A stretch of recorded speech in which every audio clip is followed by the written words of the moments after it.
Assalamualaikum warahmatullahi wabarakatuh.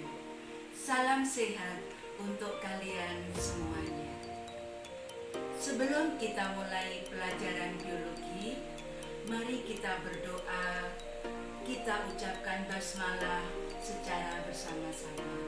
Bismillahirrahmanirrahim. Anak-anakku semuanya, hari ini kita lanjutkan materi biologi tentang mekanisme transport membran.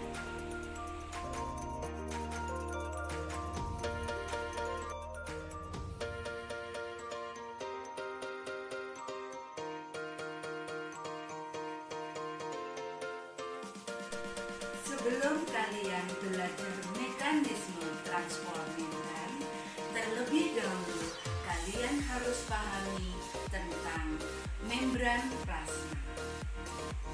Membran plasma merupakan selaput membran tipis di sebelah luar sel yang memisahkan protoplasma sel dengan lingkungan luar. Membran plasma selaputnya tipis, elastis, dan merupakan membran hidup. Membran plasma tersusun atas karbohidrat, protein, dan lipid. Fungsi dari membran plasma yang pertama, sebagai pelindung bagi sel agar isi sel tidak keluar dari sel. Yang kedua, sebagai pengatur keluar masuknya zat yang ada di dalam ataupun di luar sel. Yang ketiga, sebagai penyeleksi zat-zat yang boleh keluar dan masuk dari dalam atau luar sel yang disebut selektif permean. Setelah kalian pahami tentang membran plasma dan fungsinya membran plasma, kalian harus pahami gambar membran plasma dengan bagian-bagiannya. Silakan simak membran plasma berikut ini.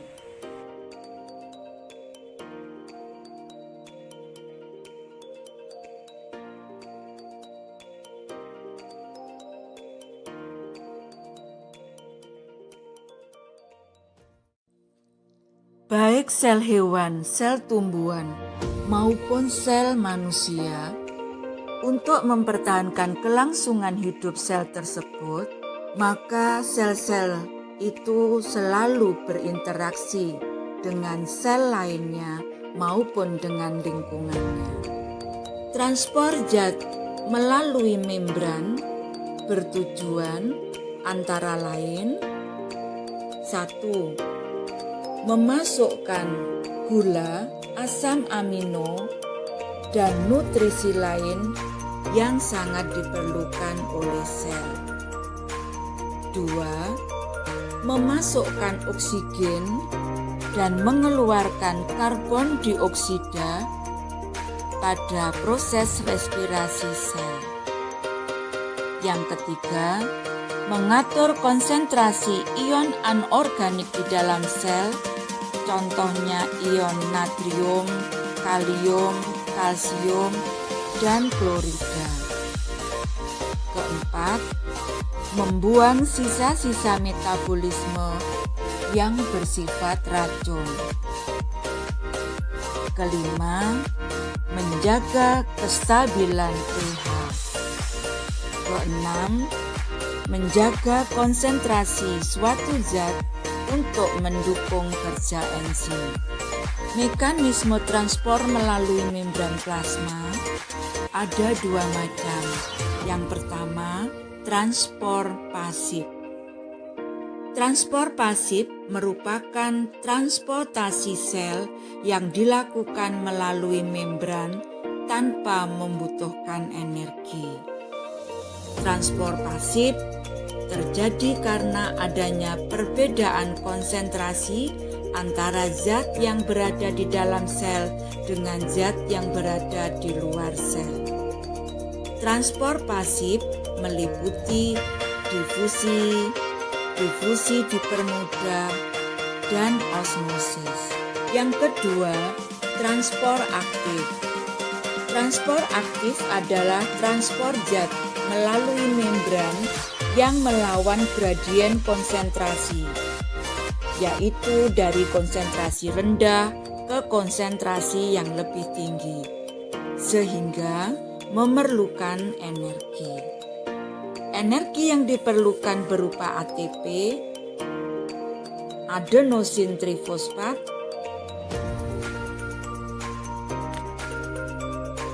transport aktif meliputi pompa ion, kontrasport, dan endositosis, serta eksositosis. Sekarang Budiah jelaskan mengenai mekanisme transport pasif, yaitu difusi dan osmosis. Yang pertama, difusi. Proses perpindahan suatu zat terlarut dari bagian berkonsentrasi tinggi ke bagian yang berkonsentrasi rendah dalam pelarut. Begitu juga jika proses difusi terjadi pada membran plasma. Difusi yang melewati membran plasma adalah perpindahan zat terlarut melewati membran dari larutan yang berkonsentrasi tinggi ke larutan yang berkonsentrasi rendah. Difusi merupakan proses spontan yang tidak memerlukan energi. Jika tidak ada gaya lain yang berlangsung, maka proses difusi akan terus terjadi hingga seluruh partikel tersebar luas secara merata atau mencapai keadaan kesetimbangan, di mana perpindahan molekul tetap terjadi walaupun tidak ada perbedaan konsentrasi. Faktor-faktor yang mempengaruhi kecepatan proses difusi. Yang pertama, ukuran partikel. Semakin kecil ukuran partikel, semakin cepat partikel itu akan bergerak, sehingga kecepatan difusi semakin tinggi. Kedua, ketebalan membran. Semakin tebal membran, semakin lambat kecepatan difusi. Ketiga, luas suatu area. Semakin besar luas area, semakin cepat kecepatan difusinya. Yang keempat, jarak. Semakin besar jarak antara dua konsentrasi, akan semakin lambat kecepatan difusinya. Yang kelima, suhu. Semakin tinggi suhu, partikel mendapatkan energi untuk bergerak dengan lebih cepat. Maka semakin cepat pula kecepatan difusinya. Contoh proses difusi yaitu yang pertama, difusi ditemukan pada hewan uniseluler yang mengambil oksigen dari habitatnya. Oksigen berdifusi akan masuk ke dalam hewan uniseluler tersebut akibat konsentrasi oksigen di habitatnya lebih tinggi daripada konsentrasi oksigen di dalam tubuhnya. Yang kedua, difusi juga ditemukan dalam pengambilan oksigen oleh sel yang melakukan respirasi seluler. Difusi terfasilitasi, di mana molekul polar yang besar seperti glukosa hanya dapat melewati membran dengan cara melewati terowongan yang bersifat hidrofilik yang dapat dibangun oleh suatu protein. Difusi tersebut disebut dengan difusi terfasilitasi. Difusi terfasilitasi adalah difusi yang dibantu oleh protein kotranspor atau protein pembawa yang terkenal dengan sebutan saluran protein. Difusi terfasilitasi meliputi difusi dipermudah dengan saluran protein. Substansi seperti asam amino, gula, dan substansi bermuatan tidak dapat berdifusi melalui membran plasma. Substansi tersebut melewati membran plasma melalui saluran yang dibentuk oleh protein. Protein yang membentuk saluran ini disebut dengan protein integral. Yang kedua, difusi dipermudah dengan protein pembawa. Proses difusi ini melibatkan protein yang membentuk suatu saluran dan mengikat substansi yang ditranspor. Protein ini disebut protein pembawa. Protein pembawa biasanya mengangkut molekul polar seperti asam amino dan glukosa. Contoh difusi terfasilitasi. Difusi terfasilitasi terdapat pada bakteri Escherichia coli yang diletakkan pada media laktosa. Membran sel bakteri tersebut bersifat impermeabel sehingga tidak dapat dilalui oleh laktosa. Enzim permease yang dibentuk oleh bakteri akan membuatkan jalan bagi laktosa sehingga laktosa dapat masuk melalui membran sel. Mekanisme transport pasif yang kedua yaitu osmosis.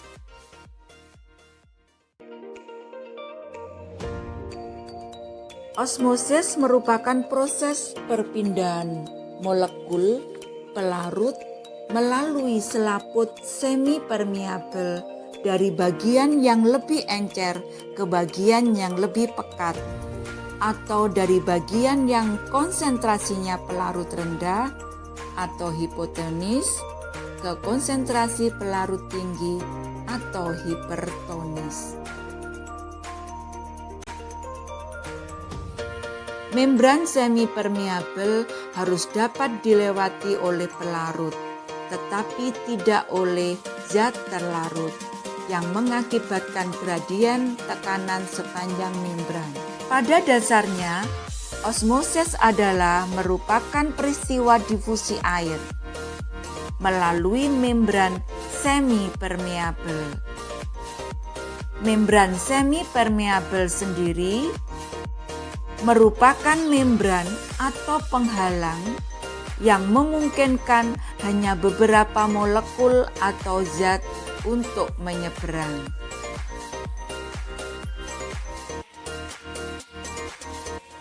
Faktor-faktor yang mempengaruhi osmosis. Yang pertama, suhu merupakan salah satu faktor yang mempengaruhi terjadinya osmosis. Kadar resapan akan menjadi lebih cepat pada suhu yang tinggi dibandingkan dengan suhu yang rendah. Yang kedua, ukuran molekul yang meresap. Molekul yang lebih kecil daripada garis pusat lubang membran akan meresap dengan mudah. 3. Ketebalan membran. Kadar resapan suatu molekul berkadar tinggi dengan jarak yang harus dilaluinya. berbanding dengan satu membran yang tebal. Kadar resapan melalui satu membran yang tipis, yaitu lebih cepat. 4. Keterlarutan lipid. Molekul yang memiliki keterlarutan yang tinggi meresap lebih cepat daripada molekul yang keterlarutannya rendah seperti lipid. 5. Luas permukaan membran. Kadar resapan menjadi cepat jika luas permukaan membran yang disediakan untuk resapan yaitu lebih besar.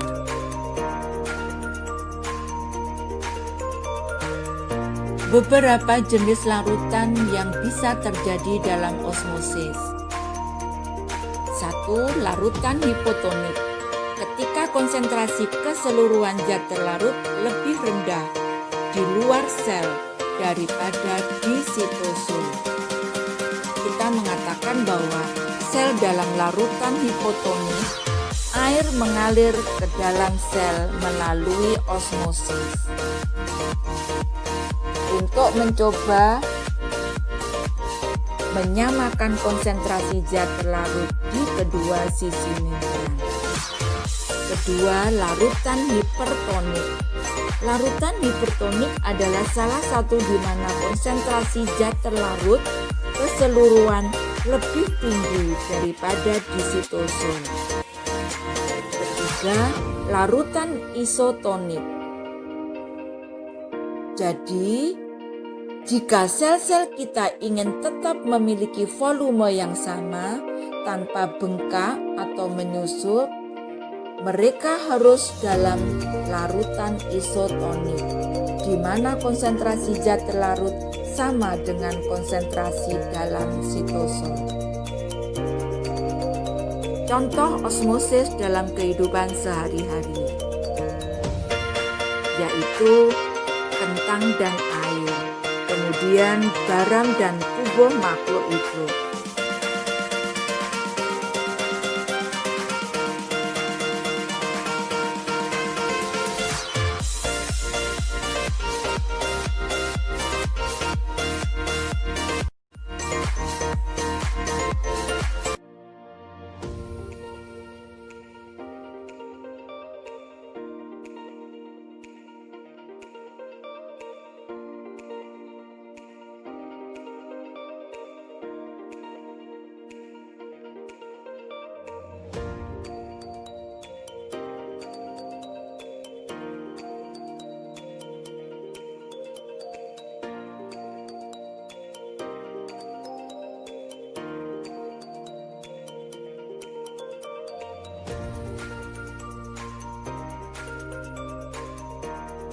Pada peristiwa osmosis juga akan terjadi peristiwa plasmolisis,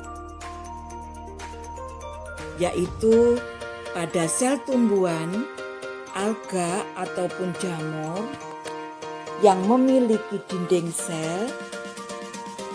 Jika berada pada larutan yang hipertonik, air di dalam sel keluar sehingga sel mengerut dan membran plasma akan tertarik menjauhi dinding sel. Namun, jika sel berada pada larutan yang hipotonik, kecenderungan air masuk ke dalam sel akan diimbangi oleh dinding sel yang akan memberikan tekanan balik pada sel, sehingga sel akan membesar pada batas normal. Peristiwa ini disebut turgid. Berbeda lagi jika osmosis pada sel yang tidak memiliki dinding. Yang dimaksud di sini adalah dinding sel. Jika berada pada larutan yang isotonik, volume sel hewan akan stabil atau normal. Namun jika sel hewan berada pada larutan hipotonik, air dari luar sel akan masuk ke dalam sel yang mengakibatkan sel menjadi bengkak. Pembengkakan sel tersebut disebut dengan peristiwa lisis. Contohnya, eritrosit akan mengalami hemolisis jika dimasukkan ke dalam air atau aqueous. Ada persamaan dan perbedaan proses difusi terfasilitasi, dan osmosis. Untuk memahami anak-anakku semuanya, perhatikan tabel berikut.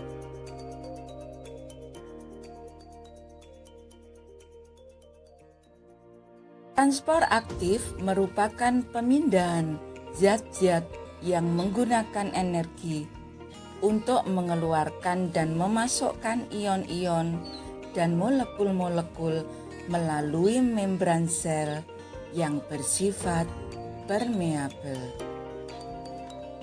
Transport aktif dipengaruhi oleh muatan listrik di dalam dan di luar sel, di mana muatan listrik ini ditentukan oleh ion natrium, ion kalium, dan ion klorida. Keluar masuknya ion natrium dan kalium diatur oleh pompa natrium kalium. Transport aktif ada dua macam. Yang pertama, endositosis, yaitu transport makromolekul dari materi yang sangat kecil ke dalam sel dengan cara membentuk vesikula baru dari membran plasma. Contoh endositosis, yang pertama fagositosis, yang kedua pinositosis, dan ketiga endositosis yang diperantarai reseptor. Fagositosis adalah proses endositosis di mana suatu partikel dengan kaki semu pseudopodia yang membalut di sekeliling partikel tersebut dan membungkusnya di dalam kantong berlapis membran yang cukup besar untuk bisa digolongkan sebagai vakuola. Pinositosis yang dikenal sebagai peminum seluler. Pinositosis ini merupakan proses di mana sel meneguk tetesan fluida ekstraseluler dalam vesikula kecil karena salah satu atau seluruh zat terlarut yang larut dalam tetesan tersebut dimasukkan ke dalam sel. Pinositosis tidak bersifat spesifik dalam substansi yang ditranspornya. Sedangkan untuk endositosis yang diperantarai reseptor membutuhkan reseptor yang disebut ligan. Jadi, peristiwa endositosis itu untuk fagositosis yang dikenal dengan istilah memakan, pinositosis yang dikenal dengan istilah meminum, sedangkan eksositosis yang dikenal dengan istilah memuntahkan. Yang kedua, eksositosis. Eksositosis adalah mekanisme transport molekul besar seperti protein dan polisakarida melintasi membran plasma dari dalam keluar sel atau sekresi. dengan cara menggabungkan vesikula berisi molekul tersebut dengan membran plasma. Vesikula transport yang lepas dari aparatus Golgi akan dipindahkan oleh sitoskeleton ke membran plasma. Ketika membran vesikula dan membran plasma bertemu, molekul lipid membran menyusun ulang dirinya sendiri sehingga kedua membran bergabung. Kandungan vesikulanya kemudian tumpah keluar sel. Banyak sel sekretoris menggunakan eksositosis untuk mengirim keluar produk-produknya. Demikian tadi pelajaran mekanisme transport membran. Apa yang kita pelajari hari ini insya Allah bermanfaat dan barokah semuanya. Tetap semangat, terus berjuang, raih prestasi yang terbaik. Wassalamualaikum warahmatullahi wabarakatuh.